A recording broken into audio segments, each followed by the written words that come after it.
Voilà, donc bonjour à tous. Moi, je suis Yann Briand. Je travaille au sein de l'IRT Systemix et donc je m'occupe des problématiques qui ont plutôt attrait à la mobilité et à la logistique. Mais en l'occurrence, je travaille aussi, je suis aussi l'émetteur de cet appel à manifestation d'intérêt qui concerne la numérisation de la conduite du changement. Donc l'objectif de ce webinaire, c'est à la fois de rappeler, de présenter la démarche qu'on met en œuvre, et puis de pouvoir aussi répondre à un certain nombre de questions de votre part. Donc pour ce faire, je vais procéder d'abord d'une petite présentation à la fois de l'IRT Systemix, de l'AMI, suite à quoi je pourra prendre vos questions, soit à l'écrit dans le chat, soit à l'oral au sein de la discussion. Donc l'IRT Systemix, c'est un institut de recherche technologique dont la mission est d'accélérer la transformation numérique des territoires, des services et des industries. Je vais maintenant un peu revenir sur l'AMI, donc qui vise le développement d'outils numériques pour stimuler les changements de comportement. Donc le contexte que l'on constate est celui d'un développement d'un certain nombre de défis sociétaux à plus ou moins grande échelle qui sont aujourd'hui souvent mis en œuvre dans des environnements qui sont plus ou moins digitalisés. Donc voilà, il y a des solutions techniques, des applications qui ont été développées, déployées, probablement, ou qui sont en cours. Et néanmoins, on peut constater à un certain nombre d'endroits qu'il y a toujours des frictions qui sont en œuvre. Et donc, on imagine ou on pressent que la notion d'évolution comportementale peut constituer, ou en tout cas peut contribuer à lever un certain nombre de ces freins. Donc, ce qui sous-tend un besoin d'accompagnement, de pédagogie et de suivi des mesures qu'on souhaite mettre en œuvre. Et donc, cette démarche n'étant pas aujourd'hui la norme, on imagine qu'il y a la nécessité de concevoir des modèles qui soient innovants, et y compris sur la dimension économique. Et donc, en association à ça, il y a les notions de filière économique, qu'elles soient industrielles, qu'elles soient constituées ou pas, qui vont venir regrouper différentes entreprises, collectivités, usagers, clients, et donc qui se regroupent, ou en tout cas qui, de façon conceptuelle, on peut agréger autour de stratégies communes et mutualisées. C'est-à-dire qu'on a un certain nombre d'acteurs de nature, de compétences différentes, qui partagent des objectifs, mais qui ont des moyens distribués.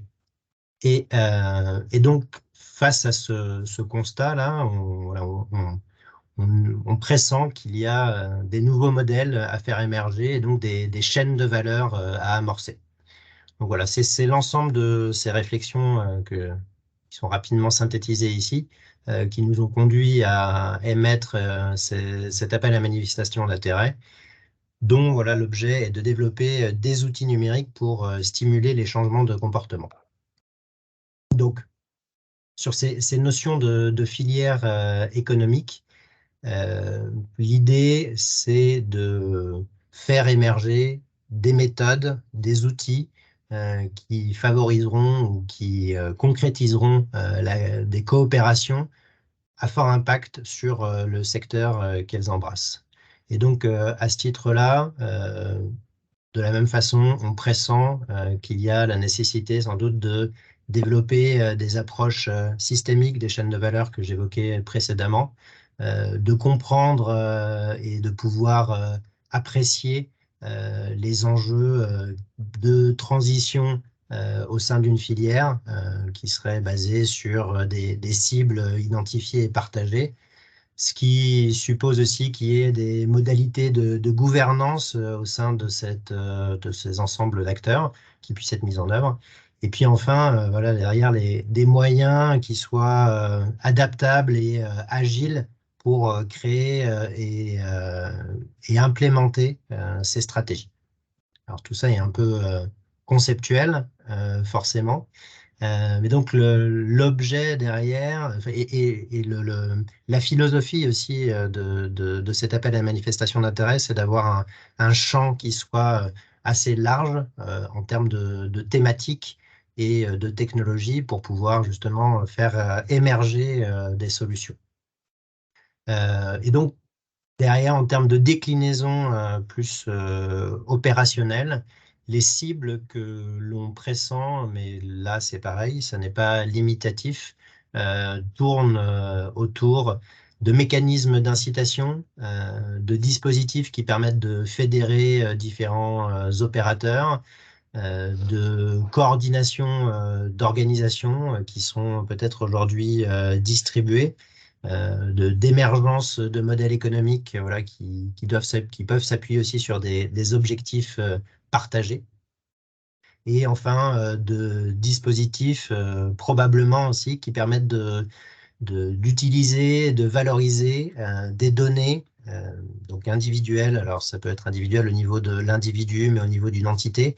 Et tout ça en ayant la capacité de les mettre en œuvre dans des contextes RGPD compliant, comme on dit. Donc de sécurité et de souveraineté. Donc cette approche-là, on a essayé de la synthétiser sur ce schéma qui représente une vision, mais qui est sans doute pas la vision universelle. Mais l'idée étant de se dire voilà, qu'on vient agréger un certain nombre d'opérateurs économiques, industriels, consommateurs, voilà, en tout cas des opérateurs plutôt au sens économique du terme, qui réalisent des actions. On est capable d'une certaine façon de certifier et de valoriser. Et derrière, voilà, les comportements de ces opérateurs peuvent être aussi euh, valorisés. Donc, c'est-à-dire qu'on est capable de générer des preuves d'usage, on est capable de certifier l'identité d'un opérateur et donc de lui associer des usages. On est capable de l'inciter à faire telle ou telle action. On est capable aussi peut-être de certifier la propriété d'un certain nombre d'actifs qu'il pourrait avoir. Et donc, voilà, tout ça, on le fait rentrer dans cette boîte comportement dont on souhaite a priori voir un certain nombre de facteurs évoluer. Et donc, c'est la masse ou la combinaison, le passage à l'échelle de l'évolution de tous ces comportements individuels qui sont susceptibles de générer des impacts à plus grande échelle. Et derrière, voilà, comme tout bon système avec un peu de rétroaction, on imagine qu'il puisse y avoir du pilotage ou en tout cas une capacité d'évaluation de ces évolutions à la fois au niveau individuel et puis au niveau plus global collectif. Les exemples d'environnements applicatifs qu'on imagine et qui, encore une fois, ne sont pas limités ou contraints, voilà, tournent autour de la sobriété énergétique, de l'économie circulaire, de la décarbonation, de la transition environnementale. Voilà, on constate que ce sont des environnements pour lesquels il y a de plus en plus de challenges, de besoins, sans doute un certain nombre de contraintes réglementaires et d'approches qui peuvent être coercitives. Et en face de ça, on imagine que des démarches qui sont plus basées sur l'incitation peuvent aussi avoir leur place pour justement venir contrebalancer les approches qui seraient purement légales ou réglementaires. La dimension RSE aussi nous semble d'intérêt puisqu'elle vient essaimer au sein des filières. Voilà, les questions autour de la résilience des systèmes des territoires et le nudging dans sa dimension digitale. Sur les cas d'usage, là encore sans limite, les exemples que l'on peut citer, donc plusieurs fois répété, autour des évolutions de pratiques, de comportement, autour des évolutions de consommation. Voilà, si on adresse vraiment des consommateurs, ça peut être sur des changements de motifs, des questions d'amortissement justement sur sur la résilience des systèmes, de lissage, de saisonnalité, des évolutions de parcours individuels et collectifs. Et puis tout ce qui relève des mécanismes incitatifs, des outils qui permettent aussi de suivre et de piloter les usages dans leur dynamique. Et puis au regard des environnements applicatifs qu'on a cités en face, on imagine aussi qu'un certain nombre de mesures d'équité sociale peuvent émerger pour venir probablement justement contrebalancer certaines approches de manière plus coercitive, qui ne tiendrait pas compte de ces disparités. Donc, en termes de propositions attendues, et ça c'est directement connecté à la nature de l'IRT Systemix, donc on attend des propositions qui exposent un besoin de R&D sur le champ de l'ingénierie numérique. Donc les développements techniques, là c'est pareil, c'est plus des pistes qu'on imagine au regard de tout ce qu'on a pu évoquer précédemment, peuvent notamment tourner autour de la gestion de l'identité, avec des problématiques d'authentification, de sécurité, des questions de preuve d'usage, voilà, comment est-ce qu'on émet et on certifie ces preuves d'usage, des preuves de possession d'actifs et leur traçabilité. Et puis, il y a tous les outils qui permettent la supervision, donc l'évaluation des impacts à la fois individuels et collectifs, et les modèles, les modalités d'incitation, comment est-ce qu'on peut paramétrer, si on veut, demain, mettre en œuvre des stratégies agiles, multipartenariales, quels sont les outils qui permettent de paramétrer et de suivre ces actions. Et donc, voilà, le rappel est bien que l'IRT Systemix est un opérateur de R&D sur le champ de l'ingénierie numérique. Donc, un critère fondamental d'éligibilité des dossiers, c'est à la fois la dimension digitale de la proposition, mais aussi le fait qu'elle expose un besoin de R&D sur ces champs du numérique. Sans quoi voilà, notre contribution n'est pas ni pertinente, ni justifiée, ni possible. Le dossier de réponse, donc voilà, vous avez ces éléments dans le dossier de l'AMI.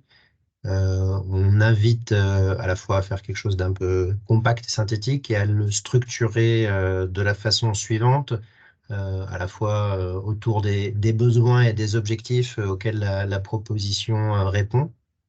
Une description des applications, en tout cas, ou des applicatifs et des fonctionnalités qu'elles adressent, avec notamment un zoom sur les impacts et puis peut-être, voilà, sous réserve d'un certain nombre d'éléments de confidentialité, mais les perspectives marché qui sont identifiées derrière. Les aspects innovation et les verrous sont des éléments qui sont clés, c'est-à-dire voilà, quelle est la différenciation de la proposition par rapport à l'état de l'art existant et donc quels sont les verrous qui peuvent être technologiques ou fonctionnels ou d'usage qui sont nécessaires de lever pour répondre, enfin en tout cas développer la solution proposée. Ensuite, voilà, présentation. Donc, il est possible de répondre de façon individuelle ou en groupement. Là-dessus, il n'y a pas aucune restriction de notre côté. Et ensuite, les deux derniers items sur les besoins de R&D et la notion de programme de travail sont, je dirais, moins critiques, mais en tout cas, l'idée, c'est quand même de comprendre pourquoi est-ce que vous vous adressez à nous et donc quelle pourrait être la contribution de Systemix dans le cadre d'une collaboration sur une démarche R&D. Et puis le dernier point vraiment sur ces notions de livrables ou d'étapes clés, c'est peut-être pour avoir un peu une idée voilà, du volume d'efforts que vous imaginez, vous pressentez en face de ces développements. Les dossiers donc restent confidentiels et sont étudiés uniquement par un pool de gens restreints au sein de l'IRT Systemix. Comme je le précisais, la question de l'éligibilité, elle est critique, donc il s'agit vraiment d'adresser des objectifs de R&D sur le champ du numérique.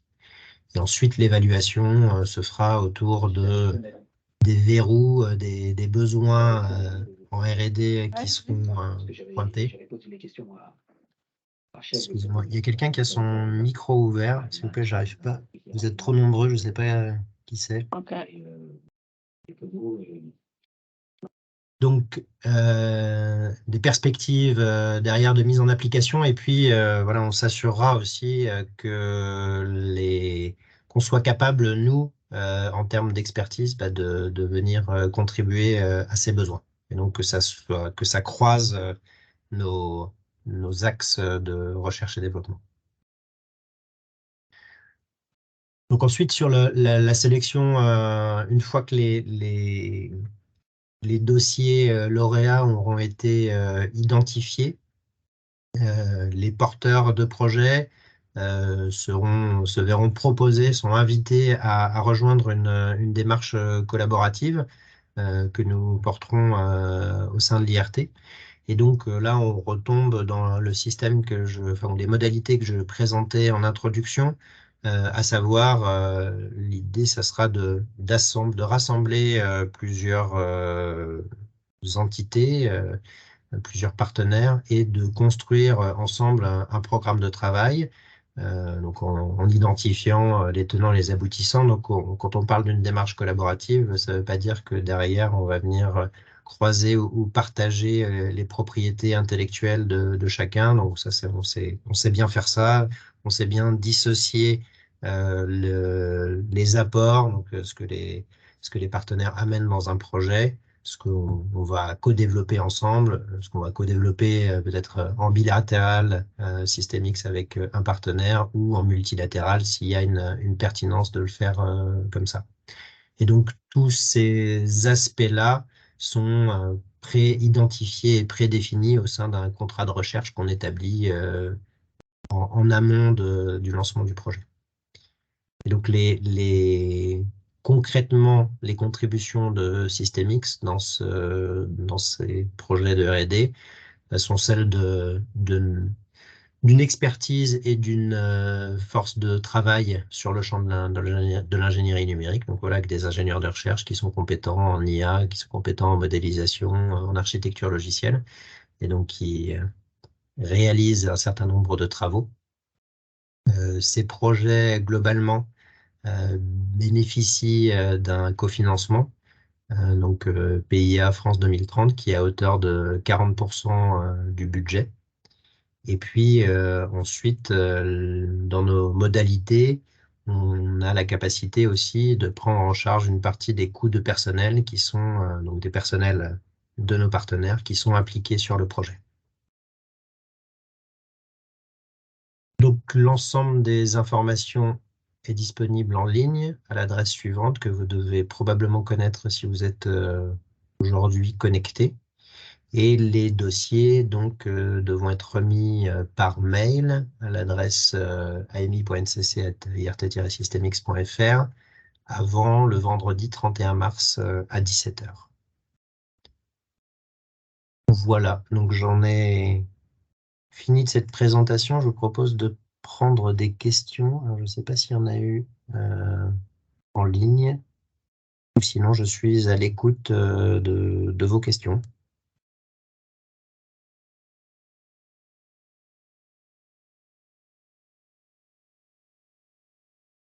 Je vous propose peut-être de lever la main, enfin, ou alors de commencer à poser une question. Oui. Est-ce qu'on peut passer une question là? Oui, je vous en prie, oui. Je voulais savoir, vous avez parlé de territoire. Et en fait, dans les partenaires que vous avez indiqués dans votre tableau tout à l'heure, je voyais des partenaires qui sont liés au site sur lequel vous vous trouvez à Saclay. Est-ce que cela vous intéresse d'avoir des partenaires régionaux dans d'autres secteurs de France? Je pense par exemple à des structures que nous sommes en train d'étudier actuellement en Bretagne. Est-ce que ceci peut vous intéresser? Alors, au regard des propositions, des projets qui sont faits, oui, l'assise territoriale est toujours, enfin, ou souvent intéressante. Après, on sait que les territoires en tant que tels sont pas des, ne sont pas des catalyseurs de la R&D en tant que tel. Donc, voilà, nous, on est toujours enclin à accueillir des territoires dans nos projets de R&D. Après, on sait que c'est pas les territoires qui font les projets en tant que tels. Mais oui, c'est quelque chose. En tout cas, c'est un aspect, c'est une dimension positive, oui. C'est ça. Non, mais le problème du territoire et des projets, effectivement, ne se coïncident pas, et c'est d'ailleurs l'un des problèmes réels, que les projets de territoire ne correspondent pas aux territoires de projet. On sait bien que c'est pas la même chose. Et l'une des questions qui se posent est de savoir comment articuler ces deux notions, puisque dès qu'on fait un projet organisé, la notion de projet implique qu'il y a des personnes au début qui s'engagent sur quelque chose, et la réalité de ce qu'il faut faire est souvent un petit peu différente, puisqu'il y a des personnes qui s'engagent au début, mais il y en a d'autres qui viennent au cours du projet, et il y en a d'autres à certains moments qui sont là un peu pour écouter ce que les autres pensent et pas forcément s'y impliquer de la même manière. Et donc il y a toute une difficulté d'articulation des acteurs à l'intérieur même et pendant le projet. Et je pense que c'est sur ce sujet-là, si on vous fait une proposition, qu'il faudra qu'on intervienne.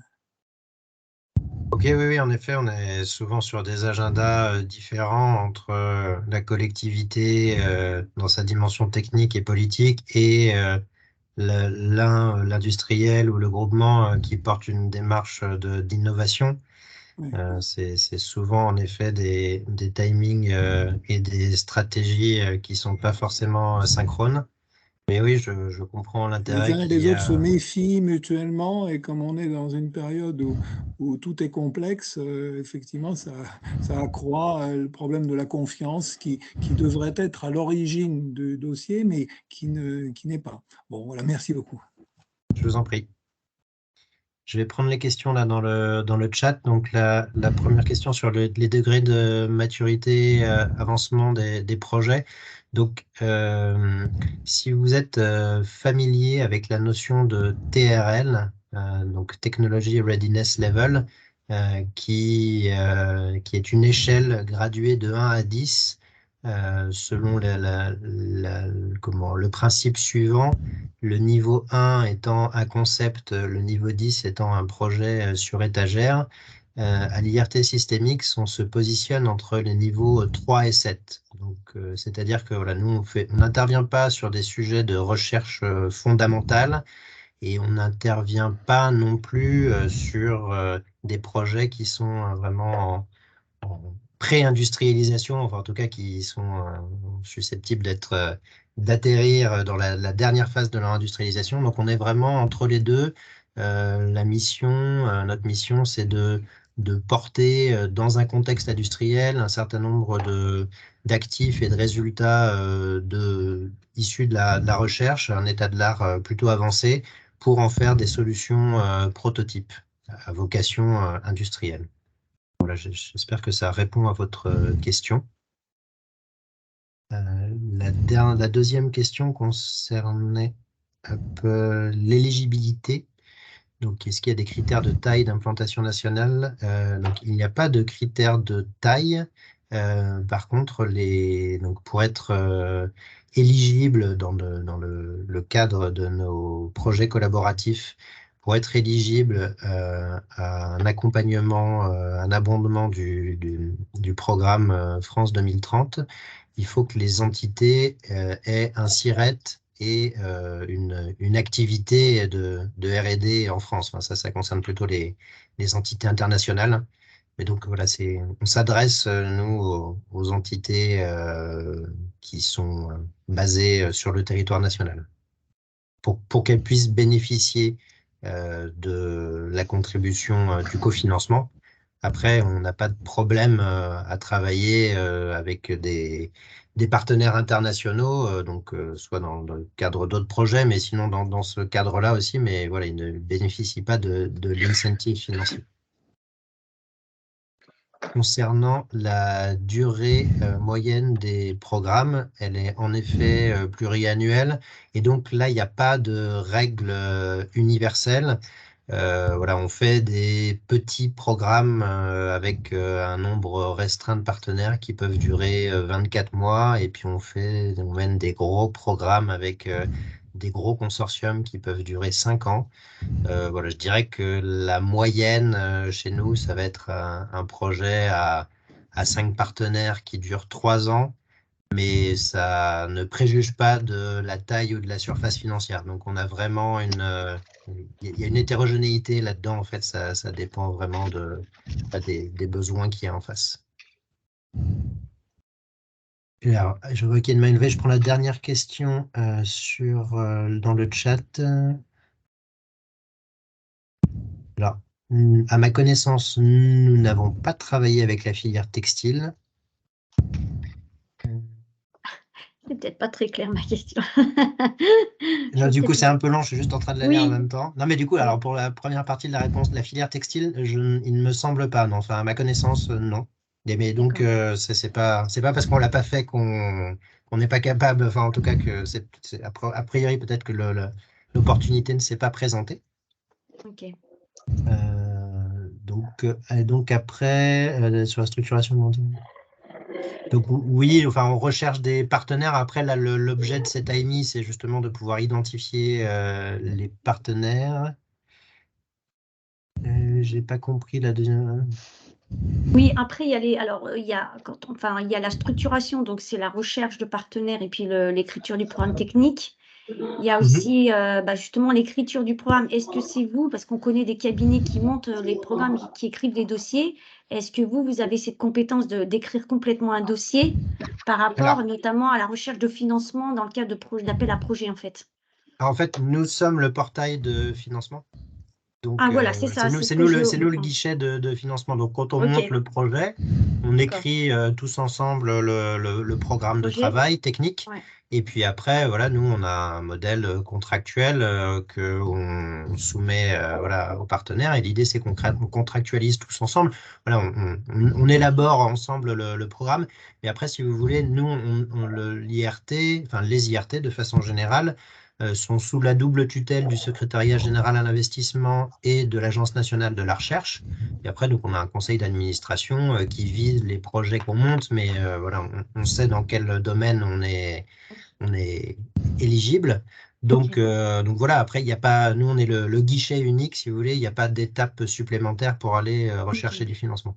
C'est plus clair, effectivement, merci. Je vous en prie. Et puis il y avait la partie pays, mais du coup, la pays, c'est lié à ce qu'on fait dans le projet, en fait. Donc, bon. Oui, l'API, c'est lié à ce qu'on fait dans le projet. Le principe de l'API, c'est que sur les développements qui sont faits dans le projet, l'API est partagée entre les contributeurs des livrables, des activités, et l'IRT Systemix. Et nous, sur l'usage ou la valorisation de cette propriété intellectuelle derrière, nous, notre objectif, c'est de pouvoir avoir un état de l'art qui soit toujours au maximum, enfin en tout cas au plus juste. Donc nous, l'enjeu, c'est de pouvoir réutiliser ces assets dans le cadre d'autres projets de R&D. On n'a pas d'enjeu de valorisation, on ne va pas valoriser l'API ailleurs que dans nos projets de R&D. Et si les assets sont mis à disposition dans d'autres projets, ils le sont sous forme de boîte noire, donc sans accès au code pour les tierces parties qui ne détiennent pas l'API. Mais on peut mettre à disposition un actif, enfin les fonctionnalités d'un actif pour faire avancer un autre projet collaboratif, mais il y aura pas, les partenaires n'auront pas accès aux détails. Merci beaucoup, c'est très clair. Hop, je continue dans le chat. Donc, la gouvernance du projet. Donc, la gouvernance du projet, oui, la gouvernance du projet, elle est assez simple. Donc, c'est la question de Mathieu. La gouvernance du projet, c'est l'IRT Systemix et les partenaires du dit projet. Et donc, en effet, cet aspect gouvernance et comitologie est identifié dans le contrat au départ, au même titre que l'API, comme je viens de le citer, au même titre que le montage financier. Voilà, c'est un des chapitres du contrat de recherche collaboratif qui est signé entre l'ensemble des partenaires et l'IRT.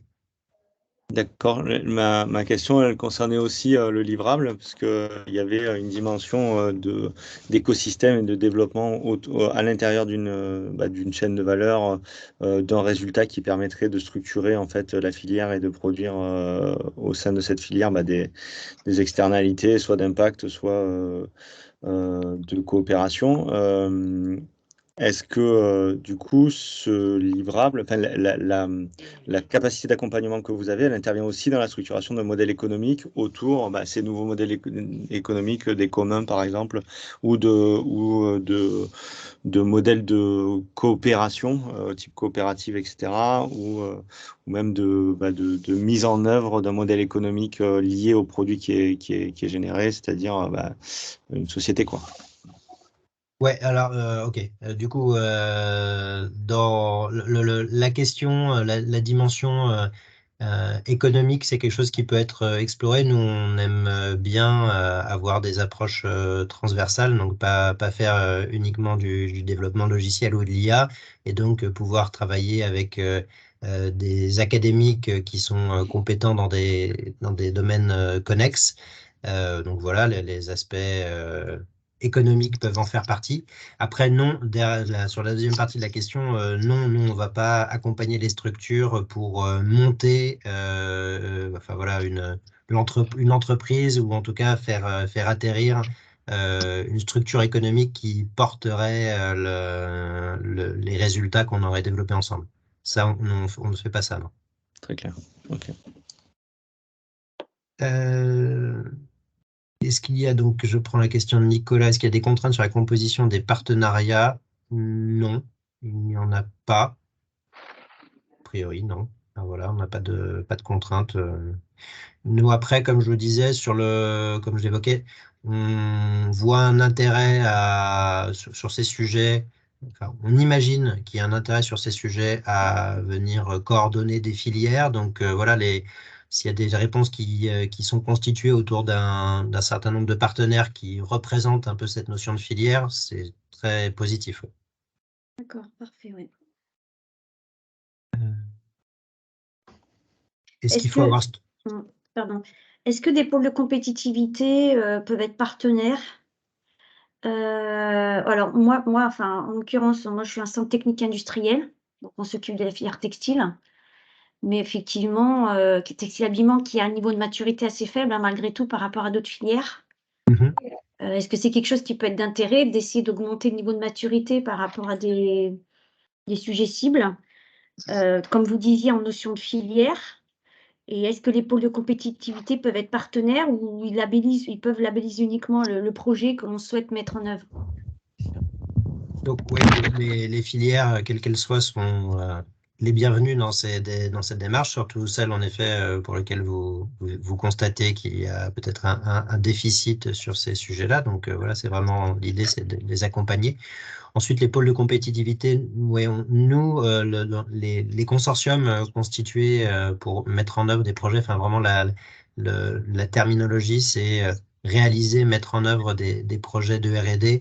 Donc, les pôles de compétitivité sont pas des acteurs de la mise en œuvre des projets. Et nous, si vous voulez, dans le modèle économique, ou en tout cas le modèle de cofinancement, on est capable d'amener un cofinancement pour des gens qui réalisent concrètement des actions, ou en tout cas qui ont des besoins. Donc, voilà, nous, on travaille en proximité avec les pôles de compétitivité. Après, on les a pas en général en tant que partenaires dans nos projets. Et on n'a pas besoin d'avoir leur labellisation pour monter les projets. parfait.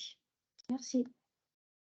Je reprends une autre question de Mathieu. Faut-il avoir structuré le financement au moment de la réponse? Non, c'est pas du tout nécessaire. Là, on s'attache plutôt aux dimensions techniques. Voilà, une éligibilité plutôt sur les aspects techniques, scientifiques, les verrous. La dimension financière, je pense on la traitera plutôt dans un second temps. Hop, je vais peut-être, je reviendrai à la question d'Angelo après, mais il y avait des mains levées depuis un certain temps. Je vais peut-être les prendre. Merci Mais beaucoup. je vois Merci, pas. En Yann. Bonjour à tous. fait. Guillaume Gazaigne, je fais partie de la CIPLEC au sein du mouvement Leclerc, des magasins Leclerc, et je suis en charge de la mobilité électrique. Yann, on avait déjà fait connaissance Oui. et je voulais te remercier pour cette présentation qui est très claire pour moi. Je fais un appel à manifestation d'intérêt dans l'appel à manifestation d'intérêt pour savoir si d'autres des partenaires pourraient contribuer à mon cas d'usage. Je m'intéresse aux véhicules électriques et à la recharge du véhicule électrique. Donc, sur notre cas d'usage qui est lié à la grande distrib. On est dans un contexte assez particulier puisqu'il y a des évolutions technologiques, réglementaires qui sont assez récentes et d'autres qui sont attendues à venir. Pas mal d'incertitudes sur le marché du véhicule électrique et hybride, par exemple. Et ça implique des usages qui sont assez incertains dans les années qui viennent. Par-dessus, on rajoute une couche de spécificité territoriale, on va dire. Et donc, je m'intéresse aux mécanismes d'incitation. C'est un peu notre spécialité au sein du mouvement Leclerc, puisque on a des compétences au sein du mouvement en termes de commerce. Et donc, les mécanismes d'incitation, c'est notre truc. Mais je recherche des partenaires qui auraient déjà travaillé sur la modélisation de la mobilité. Et donc, pour clarifier le périmètre, c'est de la mobilité individuelle. De la mobilité individuelle et d'abord des usages automobiles, même s'il y a beaucoup d'autres choses à faire. Mais dans un premier temps, je me focalise là-dessus. Ok, merci Guillaume. Peut-être un petit post dans le chat, comme ça, donc tu peux être identifié sur ce besoin. Nickel, je vous donne mes coordonnées. J'invite ceux qui ont des questions à ce sujet à me contacter. Merci Yann. Merci Guillaume. J'avais ensuite une main levée de Nicolas Fiolaine. Oui. Bonjour à tous. Merci pour cette présentation. Alors, ça parle beaucoup effectivement des filières, etc. Moi, je suis plutôt spécialiste des sciences cognitives et des sciences comportementales, nudge, etc. Donc, pas tellement thématisé autour d'une filière. Et ma question était un peu rebondie par rapport à ce qui vient tout juste d'être dit. Il faudrait presque un appel à manifestation d'intérêt entre les personnes intéressées, puisque de mon côté, sur les modélisations comportementales nouvelles issues des travaux de recherche sur ce qu'on sait aujourd'hui des comportements, il y a des choses hyper intéressantes que j'espère un jour voir être appliquées de manière un peu plus pertinente et automatisable et massifiable, mais sans avoir étant chercheur, de rapport avec des filières en particulier, par contre avec des territoires. Et j'ai l'impression que c'est au croisement d'intérêts différents que pourrait se structurer ça, et la structuration en amont de la réponse le 31 mars, du coup, est un peu compliqué, mais on y travaille. Donc voilà, c'était aussi pour lancer éventuellement un appel à intérêt si besoin, et pour voir un petit peu par rapport à cette question de structuration de filière, si c'est véritablement un sujet, c'est-à-dire thématiser un tout petit peu l'approche, ou si sur des modèles de prédiction comportementale avec une application sur des champs variés d'accompagnement au changement de comportement avec des mesures d'impact qui ont pu déjà exister, etc. Est-ce que c'est quelque chose qui fait partie du spectre d'intérêt de l'IRT, ou est-ce qu'effectivement il faut que ce soit déjà autour de filières en particulier pour anticiper leur structuration ultérieure? Non, non, non, c'est peut-être la réponse est non, notre champ est plus ouvert. Enfin voilà, et il nous semblait que mettre en avant cette notion de filière, ça rendait peut-être le discours un peu plus digeste ou intelligible pour voilà pour les en tout cas ceux qui seraient pas forcément experts de ce domaine-là. Donc voilà, il y a pas de restriction là-dessus à avoir une approche généraliste. Pas de problème. Laurent, je vois que tu as une question, ouais. Bonjour à tous. Non, c'était pas vraiment une question, c'était un témoignage. Merci, merci Yann pour toutes ces explications. J'anime pour le compte du CEREMA. Alors là, c'est la partie transport. Le CEREMA, pour ceux qui ne connaissent pas, c'est un centre d'études sur la recherche pour l'aménagement, l'environnement et la mobilité. C'est un établissement administratif et qui est sous la tutelle, je crois, du ministère des Transports, de l'Environnement. Et j'anime pour eux un groupe de travail sur le changement de comportement à travers le MAS, le guichet unique de la mobilité, la mobilité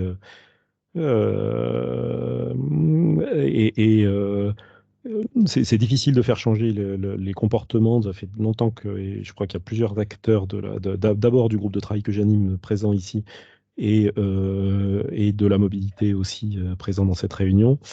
Là, le sujet proposé par Systémique, c'est très intéressant. Il va au-delà de la mobilité, mais dans le secteur de la mobilité, c'est très difficile de faire changer le comportement.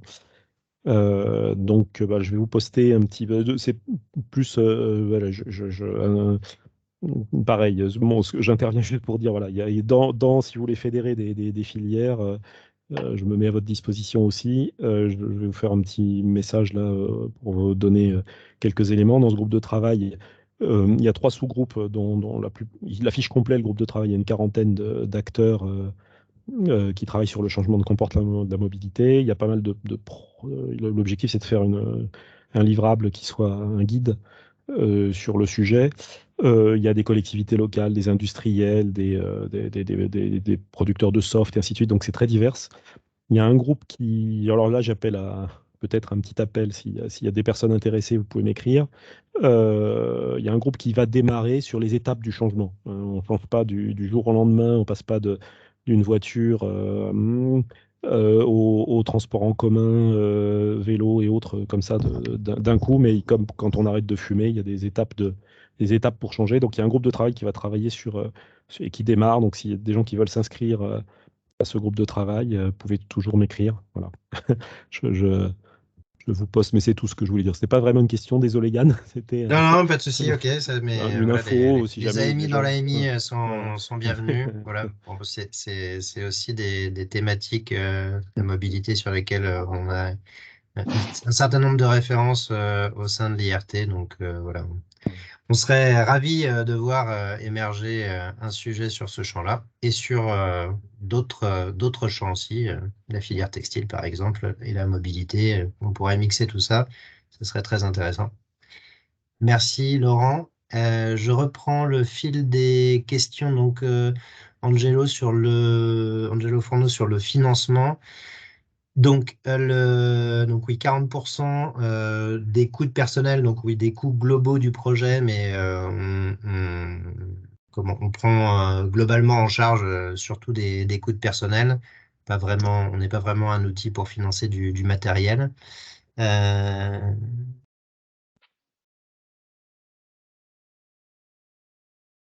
J'ai pas bien compris la question, le reste 60%. Donc, si vous voulez, sur le coût global du projet, l'abondement au titre de France 2030 va être de 40%.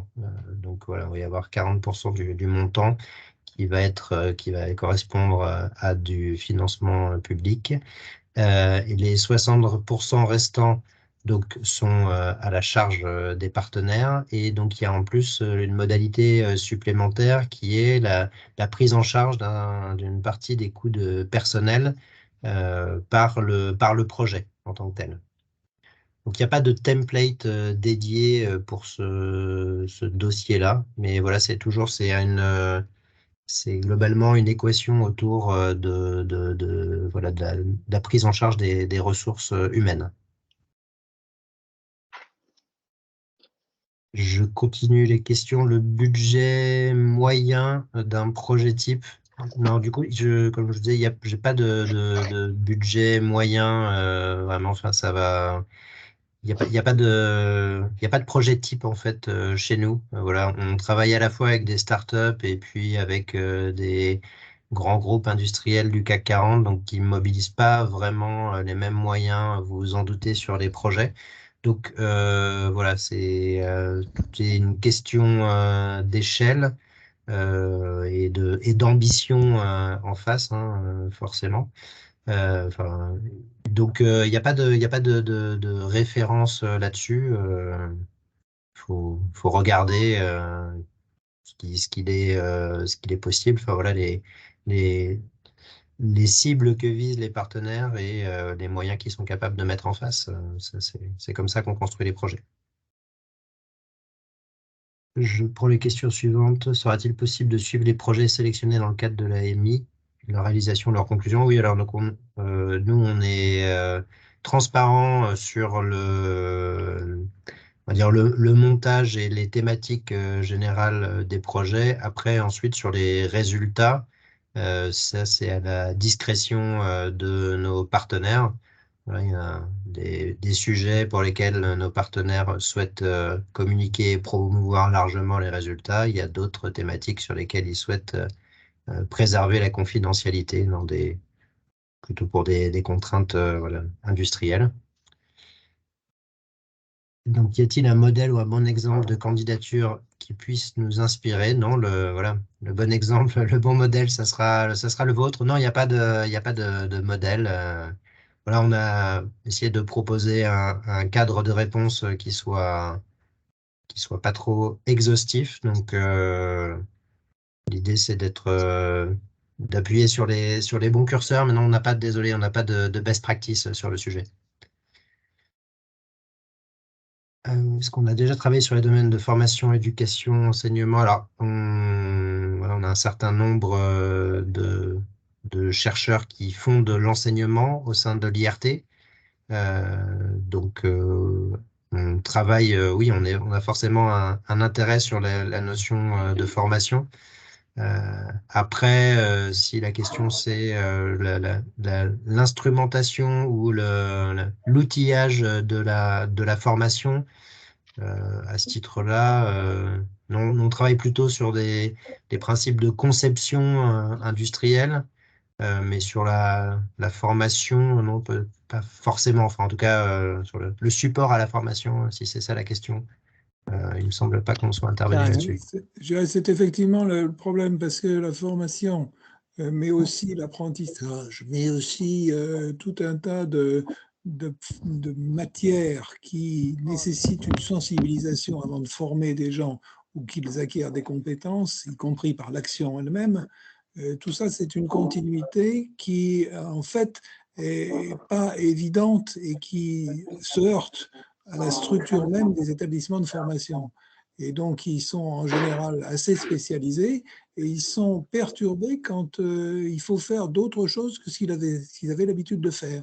Alors, c'est aussi une opération dans laquelle il y a un besoin de changement et d'instrumentaliser le changement ou d'instrumenter le changement, sinon l'instrumentaliser. Merci. Oui, je l'entends bien, je vois bien la problématique.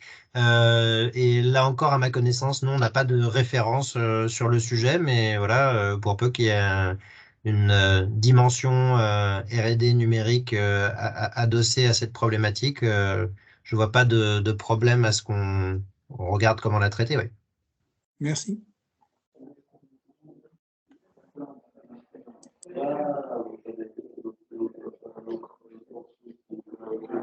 Oui, s'il vous plaît, par rapport effectivement au discours de Jean-François Janin, est-ce que concrètement, le montage d'un Fab Lab, ça peut entrer ça peut entrer dans le domaine, par exemple?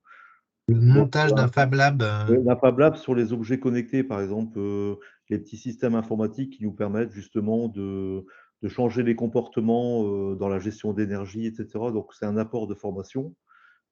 qui contribuent au changement de comportement? Est-ce que, Oui. par exemple, créer, en fin de compte, un support de formation, je veux dire, vis-à-vis de gens, qui viendraient dans ces formations et qui contribueraient justement à un changement de comportement, est-ce que ça peut rentrer en ligne de compte? Moi, a priori, comme ça, je ne pense pas. Nous, vraiment, la raison d'être, si vous voulez, de l'IRT et donc notre capacité à mettre en œuvre et à mobiliser des cofinancements dans des projets est vraiment adossée ou conditionnée au fait que ces projets émettent un besoin de R&D sur le champ du numérique, c'est-à-dire voilà, développer des nouvelles connaissances, des nouvelles méthodes sur de l'intelligence artificielle, du traitement de la donnée, de la modélisation du logiciel, ce qui ne me semble pas être le cas de la proposition là, que vous émettez, vu Bah, de... les petits systèmes, c'est quand même des logiciels quand même de haut niveau, c'est-à-dire à base de MicroPython, C, C++, etc. Enfin, il y a quand même Ok, ce sont quand même des technologies avancées qui peuvent se rapprocher quand même de la R&D. alors, non, mais du coup, il y a deux choses. Si vous me dites, enfin voilà, accompagner le montage d'un Fab Lab, l'IRT System X n'est pas, nous, on n'est pas du tout, enfin, c'est pas notre mission, quoi. Mais par contre, si dans le cadre d'un Fab Lab, enfin voilà, il y a la nécessité de développer un certain nombre d'actifs logiciels Mm. qui requièrent justement des efforts de R&D, là, oui. C'est-à-dire, c'est plutôt des supports de formation en relation avec de la R&D. C'est-à-dire, comment on peut inculquer aux gens le changement de comportement dans le cadre de formation sur des objets connectés à base de petits systèmes intégrant des logiciels type MicroPython avec des capteurs température. Vous voyez, tout un Oui, environnement je vois ce que vous voulez dire. connecté. C'est une sorte de démocratisation de la R&D. Je, je- Aujourd'hui, on fait pas ça. Il faudrait que je regarde en interne si ça peut correspondre à des appétences chez nous, mais aujourd'hui, on fait pas ça. D'accord. Mais enfin voilà, après, on n'est pas, on est- on a vocation à évoluer hein, dans la vie. Je ne saurais pas vous répondre de façon formelle là, sur cette question-là. L'enjeu véritable pour un territoire serait non pas de faire un Fab Lab, mais d'en faire 10 ou voire 100, puisque finalement, il y a un besoin de massification et il y a un besoin de modification de comportement à la fois d'un certain nombre de personnes qui se trouvent devant des objets qu'ils découvrent et de structures de formation qui ont besoin de reprendre une question qu'ils avaient l'habitude de traiter d'une certaine manière et d'une façon complètement différente, avec des gens d'âge différents, des gens qui ont des intérêts différents, qui se mettent tout d'un coup à faire autre chose que ce qu'on attendait ce qu'ils fassent. C'est ça la problématique. Mhm. Oui, j'entends. Je pense quand même qu'on sort un petit peu de notre périmètre. Nous, on est vraiment plutôt centré sur la transformation digitale des industries. Là, voilà, je pense, je trouve ça tout à fait pertinent et intéressant à votre proposition, mais il me semble qu'on est plus orienté sur le citoyen et une approche qui soit vraiment sociétale de l'appropriation de la transformation numérique.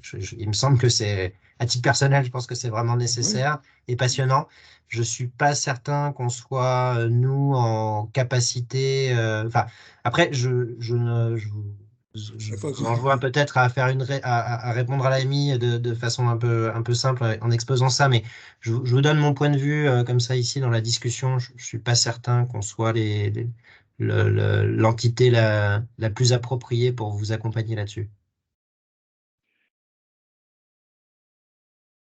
D'accord, mais écoutez, on va voir ce qu'on peut faire pour engager la discussion avec vous. Je vous en prie, oui, pas de problème.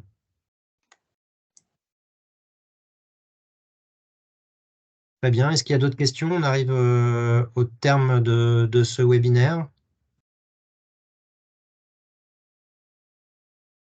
S'il n'y a pas d'autres questions, je vous propose de clôturer la séance. Merci à tous pour votre participation. J'espère que ça a pu vous éclairer.